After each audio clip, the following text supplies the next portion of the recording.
So hey guys, welcome to day 60 as an actor. আজকের দিনটা আমার লাইফের অনেক special. In fact I would say it's a golden day.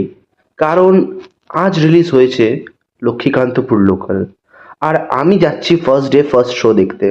কিন্তু ওয়েট, এক্সাইটমেন্ট এখানেই শেষ না। আজ আমাদের সবার প্রিয় পবন স্যারের বার্থডে। সো সেলিব্রেশন তো ডাবল হবেই গাইস। আর গাইস, লক্ষ্মীকান্তপুর লোকাল দেখার জন্য আমি এই জন্য এক্সাইটেড, কারণ যখন আমি এই ট্রেলারটা দেখলাম গাইস, ট্রেলারটা তো অসাধারণ লাগলোই। ট্রেলারটা দেখে লাগছে গাইস মুভিতে মানে মানে কিছু একটা আছে যেটা দেখার জন্য আমার ইচ্ছাটা বাড়াচ্ছে গাইস। আর অনেক দিন পর গাইস বেঙ্গলি ইন্ডাস্ট্রিতে আমাদের টলিউডে এরকম একটা মুভি হয়েছে। জাস্ট গাইস কোনো ওয়ার্ড নেই আমার কাছে বলার জন্য। সো গাইস, ব্লগ স্টার্ট করেছি, চলো। মেট্রোতে উঠলাম আর একটু হেঁটে ফাইনালি সিনেমা হলে পৌঁছালাম গাইস। অনেক বছর পর ইন্ডাস্ট্রিতে এমন একটা ভাইব দেখলাম। হলের বাইরে প্রচুর মানুষ, এভরিওয়ান ইজ বাজিং। দেখো বাইরে লক্ষ্মীকান্তপুর লোকালের গানে সবাই কেমন ডান্স করছে। সত্যি বলছি, অ্যাটমসফিয়ারটা দেখে আমি নিজেকে কন্ট্রোল করতে পারলাম না। একটু তো পা মেলাতে হয়ে গাইস, তা হালকা হালকা নেচেছি। তারপর ফাইনালি পবন স্যার এলেন।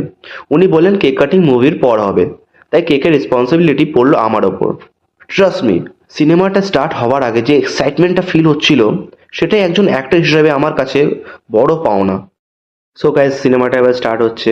লক্ষ্মীকান্তপুর লোকাল যখন স্ক্রিনে আসছে লেখাটা, আমার মানে উত্তেজতা আরো বেড়ে যাচ্ছে গাইস। আমি কখন মুভিটা স্টার্ট হবে, কখন মুভিটা দেখবো, সিরিয়াসলি আর কিছু কি আমি বলবো বুঝতে পারছি না। সো গাইস, সিনেমাটা জাস্ট দেখলাম।